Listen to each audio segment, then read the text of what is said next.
Hello everyone. Last video में हमने क्या है, अशोक को कवर कर लिया था। हमने चंद्रगुप्त मौर्य पढ़ चुके हैं, हम बिंदुसार के बारे में पढ़ चुके हैं और बिंदुसार का बेटा कौन था, सुसीम और अशोक।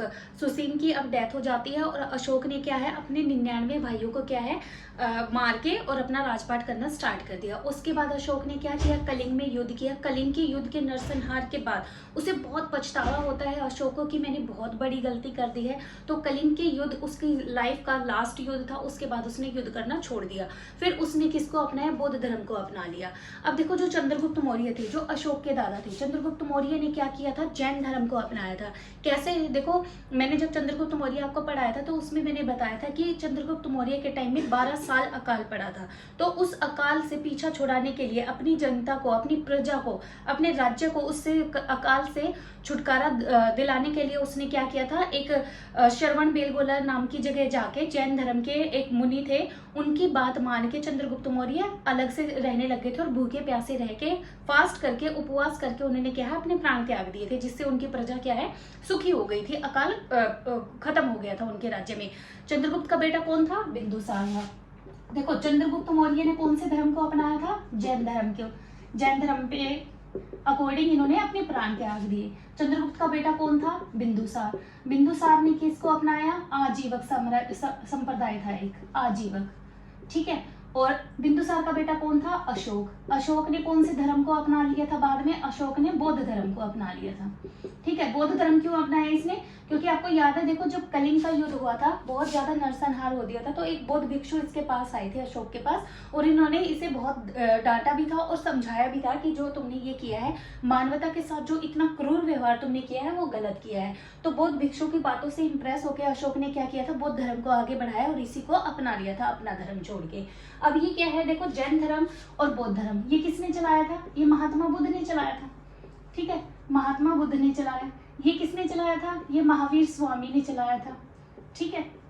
महावीर स्वामी, स्टार्टिंग तो बहुत पहले हो गई थी। महावीर स्वामी तो क्या है, लास्ट पे, जो स्टार्टिंग में जैन धर्म महावीर स्वामी ने स्टार्ट नहीं किया था, जिसने स्टार्ट किया था उसके इनको तीर्थंकर बोलते हैं, महावीर स्वामी को, जिन्होंने जैन धर्म को स्टार्ट किया है। फर्स्ट वाले से ज्यादा फेमस नहीं हुआ, ये 24th, महावीर स्वामी 24वें तीर्थंकर थे। इससे क्या है, इनको फेमस हो गया है, इसलिए हमेशा जैन धर्म के साथ किसका नाम जुड़ता है, महावीर स्वामी का जुड़ता है। लेकिन इससे पहले 23 तीर्थंकर और आ चुके थे, लेकिन उनके टाइम में ये धर्म इतना फेमस नहीं था। ये दोनों क्या है, सेम टाइम के, इनमें बस 10 या 20 साल का गैप है, इससे ज्यादा नहीं है। इनके साथ ही जब महावीर स्वामी और महात्मा बुद्ध का जन्म हुआ था, उनके साथ ही एक आदमी का जन्म हुआ था, मखलीपुत्र, मक्खी जैसा लगेगा, मखलीपुत्र गोशाल, मखलीपुत्र गोशाल, ठीक है, या गोसाल, यही सेम नाम है। ये क्या है, ये आजीवक समाज को मानते थे। आजीवक धर्म में क्या था, इसमें आजीवक समाज में यह होता था कि ये दोनों, महावीर स्वामी और महात्मा बुद्ध, बोलते थे कि कर्म करना चाहिए, कर्म करो, अच्छे काम करो, तो क्या है, अपने आप चीजें मिल जाएंगी हमें, लेकिन उसके लिए हमें किस्मत पे डिपेंड नहीं रहना चाहिए, हमें काम करना पड़ेगा।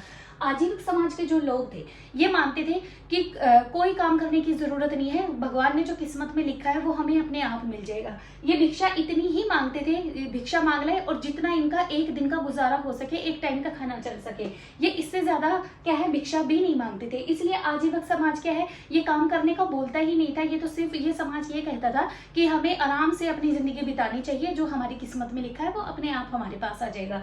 इसलिए ये क्या है, ये समाज ज्यादा नहीं चल पाया, इसलिए इसका जिक्र भी बहुत कम मिलता है।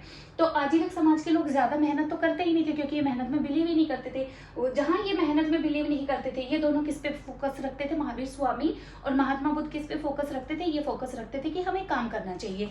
तो इनके लिए बिंदुसार ने ज्यादा कुछ नहीं किया, लेकिन अशोक ने बेशक बौद्ध धर्म को माना, लेकिन इसने फिर ये सोचा कि मेरे फादर जो थे आजीवक समाज को बहुत मानते थे, तो अशोक ने क्या किया, ऐसे पहाड़ियां थी इनके लिए, जो आजीवक समाज के लोग थे ना, इनके लिए ऐसे पहाड़ियां थी, बराबर की पहाड़ियां, इन्हें क्या बोलते हैं, बराबर की पहाड़ियां। ये बिहार में थी, बिहार में। इसने क्या किया, इनके साधुओं के रहने के लिए, जो आजीवक समाज के जो साधु, जो भिक्षु थे, उनके रहने के लिए इनको कटवाया और इनके अंदर जाके ऐसे इनके लिए कमरे बनवा दिए हर के। हर किसी के लिए। किसने किया ये? अशोक ने आजीविक समाज के लिए किया था। बौद्ध धर्म को मानते थे, बौद्ध धर्म को बढ़ाया अशोक ने, लेकिन किसके लिए काम भी किया? आजीविक समाज के भिक्षुओं के लिए भी काम किया इसने। ऐसे बराबर की पहाड़ियां कटवा के, ये पहाड़ियां बराबर नहीं कटवाई, ये पहाड़ियों का नाम है बराबर की पहाड़ियां, इन पहाड़ियों को कटवा के क्या किया इसने? अशोक ने आजीविक समाज के लोगों के लिए गुफाएं बनवा दी उनके रहने के लिए। इसके बाद अशोक के खानदान में क्या है? इन अशोक के बेटे आए, अशोक के बेटों के बेटे, अशोक मतलब अशोक का पोता हुए, उनमें से एक पोते का नाम था दशरथ। इस दशरथ ने भी, जो अशोक का पोता था, इसने भी अशोक के अपने दादा की देखा देखी ऐसे ही आजीविक समाज के लिए पहाड़ियां कटवा दी, ऐसे पहाड़ियां, और उनके लिए क्या है? वो रहने के लिए गुफा बनवाई यहाँ पे। और ये कौन सी पहाड़ियां थी जो इसने कटवाई थी? ये नागार्जुन की पहाड़ियां थी। अब देखो, दो आदमियों ने काम किया है आजीविक समाज के लिए, मानते नहीं थे लेकिन काम किया इन्होंने, एक अशोक ने और दूसरा किसने? अशोक के पोते दशरथ ने। ठीक है, इन्होंने आजीविक समाज के लिए पहाड़ियां कटवा के, अशोक ने कटवाई थी बराबर की पहाड़ियां और दशरथ ने कटवाई थी नागार्जुन की पहाड़ियां। ये कटवा के इनके लिए ये बनवा दिया गुफाएं, ताकि ये इनको कोई दिक्कत ना हो, ये रह सके। क्योंकि इनको तो क्या थे, महावीर स्वामी के जो भिक्षु थे, जैन भिक्षु थे और बौद्ध भिक्षु थे, इनके तो क्या, राजा क्या करते थे? बहुत बड़ा बड़ा दान दे देते थे। इनके पास तो प्रॉपर्टी बहुत थी, लेकिन इनको तो कोई दान ही नहीं देता था, इनके पास प्रॉपर्टी नहीं थी, इसलिए इन्होंने, इनके पास पैसा बहुत था, ये राजा थे, इसलिए इन्होंने करवा दिया था। अब ये चीजें हमें कहाँ से मिली, कहाँ से पढ़ा हमने? तो अशोक ने क्या है, ये चीजें पत्थरों पे लिखवाई है। उसने 14 बड़े बड़े शिलालेख लिखवाए हैं, बहुत बड़े बड़ी चट्टाने की चट्टाने भर रखी हैं बिल्कुल अशोक ने लिखवा के। और उसने ऐसा क्यों भरा? जो विदेशी थे, देखो मैंने जब आपको सिकंदर पढ़ाया था तो मैंने बताया था दारा फर्स्ट के साथ उसकी लड़ाई हुई थी सिकंदर के साथ, उन्हीं की पीढ़ी में ये विदेशी थे। वो जो विदेशी थे वो अपनी बातें पत्थरों पे लिखवाते थे, तो उनसे इंस्पायर होकर अशोक ने क्या किया कि भाई अगर मैं किताबों में ये चीजें लिखवाऊंगा, माफीनामा लिखवाऊंगा, क्योंकि उसने कलिंग के बाद क्या, उसका हृदय परिवर्तन हो गया था, तो उसने क्या किया, क्या सोचा कि मैं किताबों में अगर माफीनामा लिखवाऊंगा तो आगे आने वाली पीढ़ियों को पता नहीं लगेगा कि मेरे से गलती हुई है। तो उसने क्या किया, उनसे इंस्पायर होकर उसने पत्थरों पे लिखवाना शुरू कर दिया, पूरे पहाड़ के पहाड़ भरवा दिए। उस टाइम पे कलिंग के युद्ध के बाद उसने 14 शिलालेख लिखवाए तो और भी बहुत ज्यादा होंगे, लेकिन हमें जो मिले हैं 14 बहुत बड़े शिलालेख मिले हैं और 13 छोटे छोटे शिलालेख मिले हैं। शिलालेख क्या होते हैं? जब हम पत्थरों पे लिखवाते हैं कोई चीज। ठीक है, अशोक ने क्या लिखवाए? देखो 14 जो है बहुत बड़े शिलालेख है, शिलालेख बहुत बड़े। इन 14 के 14 के बारे में हम पढ़ेंगे कि इनमें क्या लिखा है, क्या लिखवाया अशोक ने। 13 जो है वो छोटे शिलालेख है, छोटे छोटे शिलालेख है। ठीक है, और 7 जो है स्तंभ मिले हैं। स्तंभ क्या है? पिलर टाइप मान लो, पिलर। ठीक है, और 84,000 स्तूप बनवाए थे अशोक ने। 84,000 स्तूप क्या होते हैं? देखो स्तूप के बारे में मैं कई बार बता चुकी हूँ आपको। स्तूप इस टाइप का होता था, ऐसे ऐसे गोल सी शेप में, और यहाँ पे क्या रख देते हैं, जैसे महात्मा बुद्ध का कोई बाल मिल गया, कोई नाखून मिल गया, वो क्या है, महात्मा बुद्ध की चीजें स्तूप में रखी जाती थी और उससे क्या है, ये स्तूप बना दिए जाते थे। अब 84 के 84,000 में ऐसा तो पॉसिबिलिटी है नहीं कि सारी चीजें महात्मा बुद्ध की ही रख दी जाए, क्योंकि 84,000 तो थी ही नहीं। तो महात्मा बुद्ध के बाद जो वो उनके बोधिसत्व थे ना, जो महात्मा बुद्ध की डेथ के बाद जिन्होंने उस धर्म को आगे बढ़ाया, जो शिक्षाएं दी, उनका भी अगर कुछ सामान था इन स्तूप में, वो भी रख दिया जाता था। स्तूप, चैत्य विहार, इनके बारे में, इन तीनों में क्या डिफरेंस है, ये मैं लास्ट वीडियो में करवा चुकी हूँ आप लोगों को। ठीक है, अब स्तंभ जो है, इन पे जो भाषा है, देखो स्तंभ कैसे है, इस तरीके से मान लो, जैसे पिलर होते हैं ना, ऐसे ऐसे, और यहाँ पे क्या है, ऐसे बना के यहाँ पे पक्षियों की, पशु पक्षियों की यहाँ पे क्या है, तस्वीर बनाई गई है, और यहाँ पे फिर नीचे लिखा गया है। यहाँ पे क्या है, क्या कौन कौन से जानवर की तस्वीर है, यहाँ पे आपको मिलेगा शेर, ठीक है, हाथी, घोड़ा, बैल, ये चीजें मिलेंगी, इनकी पिक्चर है। और यही पिक्चर क्यों है? क्योंकि जब मैंने आपको महात्मा बुद्ध पढ़ाया था, क्योंकि अशोक क्या है, महात्मा बुद्ध को, बौद्ध धर्म को मानता है, और महात्मा बुद्ध शेर, हाथी, घोड़ा, बैल, ये क्या है, ये सारे सिंबल हैं किसको, महात्मा बुद्ध की चीजों को इंडिकेट करने के लिए, इसलिए ये चीजें यहाँ पे बनाई जाती थी, और नीचे इनके बारे में कुछ लिख दिया जाता था। और इन पे जिस लैंग्वेज में लिखा जाता था वो कौन सी भाषा होती थी, वो प्राकृत भाषा होती थी। प्राकृत लिपि, प्राकृत भाषा में ये चीजें लिखी जाती थी। तो है तो ये बहुत सारे मिले थे, लेकिन क्या है, कुछ सारे टूट गए, किसी का ये ऊपर का नहीं है, किसी का ये छोटा सा हिस्सा है, लिखा हुआ चीजें मिट गई हैं, बहुत सारी चीजें तो टूट चुकी है। लेकिन उनमें से जितनी हम पढ़ सकते हो और जो पूरी की पूरी कंप्लीट है वो कितनी है, सिर्फ 7 पिलर मिले हैं हमें, और बाकी सारे क्या है, टूट चुके हैं। थे तो हजारों की संख्या में।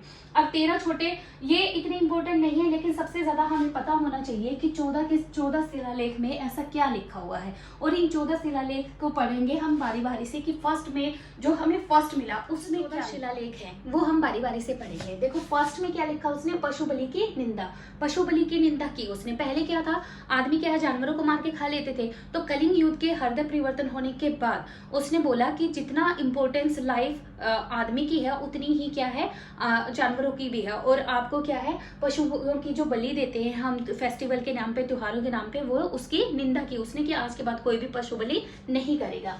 दूसरा क्या था, सेकंड पे लिखा उसने मनुष्य और पशु दोनों की चिकित्सा, मतलब दोनों की लाइफ जो है, मनुष्य की भी, आदमियों की भी और जानवरों की भी, दोनों की लाइफ बहुत इंपॉर्टेंट है। अगर उन्हें कुछ प्रॉब्लम हो जाती है तो उन दोनों का क्या है, इलाज होना चाहिए। देखो जो आदमी पहले आदमियों को भी जानवरों की तरह मार देता था बिना सोचे समझे, कलिंग युद्ध जो है एग्जाम्पल है हमारे पास उसकी नरसंहार का। उसके बाद उसका इतना हृदय परिवर्तन हो गया कि उसने क्या है, मनुष्य के जितना लाइफ की इंपॉर्टेंस आदमी की है उतनी ही पशुओं की भी, जानवरों की भी बताई है। ये उसने कितने साल पहले, कितने हजारों साल पहले ये बात कह दी थी। जो आज हमारा सुप्रीम कोर्ट भी क्या बोलता है कि आदमी, जानवरों की भी लाइफ की इंपॉर्टेंस है। ठीक है, दोनों की चिकित्सा, इलाज होना चाहिए। दक्षिण भारत के जो राजा है, जो हमारे दक्षिण भारत के जो राजा थे उस टाइम पे, अगर ऊपर यहाँ पे दिल्ली की तरफ देखो, यहाँ पे किसका राज था, मगध पे, यहाँ पे तो अशोक चंद्रगुप्त मौर्य है। लेकिन जो नीचे के राजा थे ना, छोटे छोटे जो राजा थे, चोल चेर पांडे, यहाँ नीचे की तरफ थे ये, ठीक है, साउथ की तरफ। तो उसने क्या किया, चोल चेर पांडे जो राजा थे उनके बारे में भी लिखवाया अशोक ने कि मैं यहाँ पे राज करता हूँ, लेकिन नीचे और भी इंपॉर्टेंट राजा हैं, छोटे, ये ज्यादा बहुत बड़े राजा नहीं थे चोल चेर पांडे। ये जब हम नीचे का पढ़ेंगे ना, साउथ के राजा पढ़ेंगे, तो हम इनका आगे जरूर जिक्र आएगा इनके बारे में। तो इसके बारे में किसने लिखवाया, अशोक ने भी अपने शिलालेख के ऊपर लिखवाया है। थर्ड में लिखा, 5 वर्ष पश्चात पदाधिकारी अपने एरिया का दौरा करेंगे। जैसे आज क्या, हमारे मंत्री 5 साल के बाद, हर 5 साल के बाद गलियों में जाते हैं वोट मांगने। उस टाइम पे भी क्या होता था, तो इसके जो इसने गुप्तचर छोड़ रखे थे या अपने मंत्री जो छोड़ रखे थे, जिनको जो एरिया दे रखा था, डिवाइड कर रखा था राजा ने, तो वो बोलता था कि हर 5 साल के बाद क्या है, जो अधिकारी है जिसको जो एरिया दे रखा था, अपने एरिया में जाके देखेगा कि वहां पे डेवलपमेंट हो रहा है या नहीं हो रहा है। आज के नेता तो क्या है, सिर्फ वोट मांगने के लिए 5 साल के बाद जाते हैं, लेकिन उस टाइम पे क्या है, ये सचमुच का काम देखने के लिए जाते थे, क्या हमारी प्रजा सुखी है या नहीं है। उन्हें जिस चीज की प्रॉब्लम है, ये अधिकारी वहां जाके 5 साल में दौरा करने जाते थे, देखने जाते थे, जो भी प्रॉब्लम होती थी ये उसको सॉल्व करते थे। फोर्थ में क्या लिखा है, भेरी घोष और धम घोष। भेरी घोष का क्या मतलब होता है, भेरी घोष होता है, देखो जब युद्ध स्टार्ट होता है, एक शंख वगैरह या कुछ ऐसा चीजें बजाई जाती हैं, वो क्या होती है, भेरी घोष बोलते हैं। और धम घोष क्या होता है, अच्छा व्यवहार। धर्म क्या होता है, अच्छा बिहेवियर करना चाहिए। तो उसने बोला कि आज के बाद कोई भी भेरी घोष नहीं होगा, मतलब मेरे जीते जी कोई भी युद्ध नहीं होगा आज के बाद, जब तक मैं राजा रहूंगा तब तक कोई भी युद्ध नहीं करेगा। इसलिए भेरी घोष नहीं होगा कभी भी, क्या होगा, सिर्फ धम घोष होगा, मतलब सब शांति से रहेंगे। फिफ्थ क्या था, धम महामात्रों की नियुक्ति, यानी धम महामात्र क्या है, देखो धम क्या है, अच्छा व्यवहार। अच्छा व्यवहार सिखाएगा कौन, टीचर। टीचर कौन होता है, उस टाइम पे उसने किसकी नियुक्ति की, धम महामात्रों की। धम महामात्र मतलब एक तरीके से टीचर लगा लो। जैसे बौद्ध धर्म को आगे बढ़ाने के लिए बौद्ध भिक्षु होते थे जिन्हें बोधिसत्व बोला जाता था, इसी तरह अच्छी बातों को फैलाने के लिए इसने किसका नियुक्ति की, शिक्षा देने के लिए टीचर की नियुक्ति की। उन्हें क्या बोला जाता था, धम महामात्र बोला जाता था। धम क्या होता है, अच्छा बिहेवियर। एवरी ह्यूमन, उसने बोला कि every human is my child, कि जो भी आदमी है वो सब मेरी संतान के बराबर है। दासों के प्रति कंसर्न दिखाया। पहले जो थे गुलामों को कोई भी राजा कुछ नहीं समझता था, लेकिन इसने बोला कि जितनी आदमियों की, जानवरों की इंपॉर्टेंस है, उतनी ही जो हमारे दास है, जो हमारे नौकर है, उनके बारे में भी उसने बहुत उनकी वैल्यू बढ़ाई कि इनके साथ भी अच्छा बिहेवियर होना चाहिए, इनके साथ खराब बिहेवियर नहीं होना चाहिए। 6 में क्या है, आत्म नियंत्रण, जनता की जानकारी मिलती रहे। उसने बोला कि अपने आप पे नियंत्रण रखना चाहिए, अपने आप पे कंट्रोल करना चाहिए। हमें कोई भी अगर चीज हमें अट्रैक्ट करती है कुछ गलत काम करने के लिए, तो हमें वो नहीं करनी चाहिए। अपने ऊपर क्या है ना, हमें लड़ाई करनी चाहिए, उससे हर चीज पे कंट्रोल रखना चाहिए, गलत बातों का। ठीक है, और जनता की जानकारी मिलती रहे। और इसने बोला कि जनता के बारे में, मैं राजा हूँ तो मुझे पता होना चाहिए कि मेरी जनता सुखी है या दुखी है। अगर उन्हें किसी प्रकार का दुख है तो मुझे इस बारे में जानकारी रहनी चाहिए हमेशा। 7th में है सब धर्मों के प्रति सहिष्णुता। उसने बोला कि बेशक मैं बौद्ध धर्म को मानता हूँ, लेकिन इसका मतलब ये नहीं है कि मैं किसी दूसरे धर्म को नहीं मानता। उस टाइम पे देखो मुसलमान तो थे नहीं, मुस्लिम धर्म तो था ही नहीं इस टाइम पे, जब तक अशोक है। इस टाइम पे क्या था, बौद्ध धर्म आ चुका है, आजीविक ज्यादा बढ़ा ही नहीं है, आजीविक समान। उसके बाद जैन धर्म है और यह है हिंदू है, और इसने क्या है, बौद्ध धर्म को अपना लिया था। तो इसने बोला कि ऐसा बिल्कुल भी नहीं है, मेरी नजर में सब धर्म बराबर है, मैं सबके लिए काम करूंगा। 8 है धम यात्रा का वर्णन। इसने क्या है, धम क्या है, अच्छा व्यवहार। इसने अच्छी अच्छी चीजों पे यात्रा करना शुरू कर दिया। ये सबसे पहले बौद्ध धर्म क्योंकि इन्होंने अपना लिया था, तो ये सबसे पहले किया कि कहाँ गए, 10वें वर्ष में। देखो 9 साल तो क्या है, इसे राजा बने हुए थे। 9वें साल, जब 9 साल इसे कंप्लीट हो चुके थे राजा बने हुए, तो 9th ईयर में इसने क्या है, कलिंग का युद्ध किया था। कलिंग के बाद इसका क्या है, हृदय परिवर्तन हो गया। तो अगला क्या है, 10वां साल हुआ। 10th ईयर में 10वें साल ये महात्मा बुद्ध बोध गया की यात्रा की इन्होंने।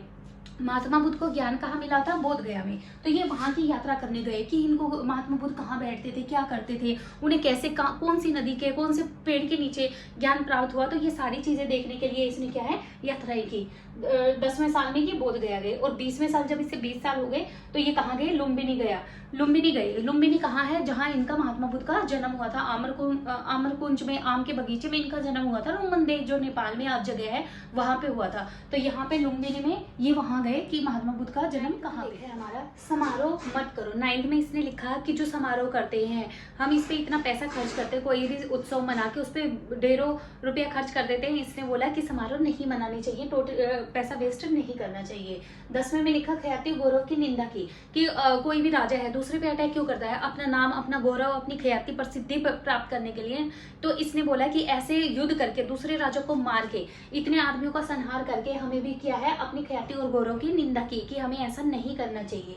और कहा कि अच्छे काम करो। इसने बोला कि अगर हमें अपना नाम ऊंचा दिखाने के लिए कि ये राजा बहुत अच्छा है, अगर किसी को मारना पड़ रहा है तो इससे अच्छा क्या है, अगर हम अच्छे काम करेंगे, किसी दूसरे राजा को अटैक करके मारने से अच्छा है हम इतने अच्छे काम करें। अगर हम अच्छे काम करेंगे तो हमारी ख्याति और हमारा गौरव चारों तरफ ऑलरेडी फैल जाएगा।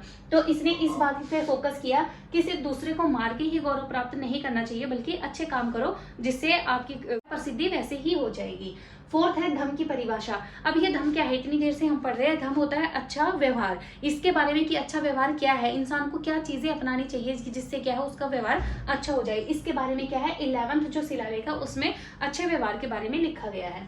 12th में क्या है, विभिन्न धर्मों के प्रति उदार, सभी विचारों का सम्मान करो। इससे बोला कोई भी एक धर्म ऐसा नहीं है कि यही बेस्ट है और दूसरे धर्म क्या है, खराब है। इससे बोला सभी धर्मों के प्रति उदार रहना चाहिए, जिसको जो धर्म अपनाना है अपनाओ।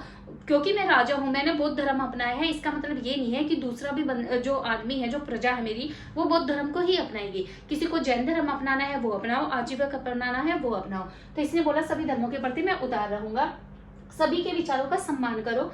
स्त्री महामात्र भी प्रचार करने जाएंगे। स्त्री महामात्र भी, स्त्री भी क्या है, दूसरी चारों तरफ ज्ञान बांटने जाएंगे। अगर वो पढ़ी लिखी और समझदार है, अगर उन्हें ज्ञान है, तो वो स्त्री भी अपना महामात्र बन सकती हैं और वो ज्ञान का प्रसार कर सकती हैं। 13 में क्या, 13 बहुत बहुत बहुत इंपॉर्टेंट है। क्यों है, क्योंकि इसमें माफीनामा लिखा हुआ है जो कलिंग युद्ध में हुआ। कलिंग युद्ध का वर्णन है कि कैसे मैंने आदमियों को मारा बुरी तरह से और इतना नरसंहार कर दिया। और ये आगे आने वाली पीढ़ियों से, हमसे, औरों से, जो आगे आने वाली पीढ़ियां आएंगी उससे आगे वाले, उन सबसे क्या है माफीनामा लिखा कि मैंने जो है मानवता के प्रति बहुत ही क्रूर बिहेवियर किया था, उसके लिए मुझे आने वाली पीढ़ियां माफ कर दे। इसके बाद क्या है, उसने कहा हृदय परिवर्तन हो गया। ये सबसे बड़ा लार्जेस्ट रॉक एडिक्ट है, जो ये सबसे बड़ा है। और इसी पे क्या है 5 विदेशी राज्यों की चर्चा भी की गई है कि विदेशों से भी उनके संबंध थे।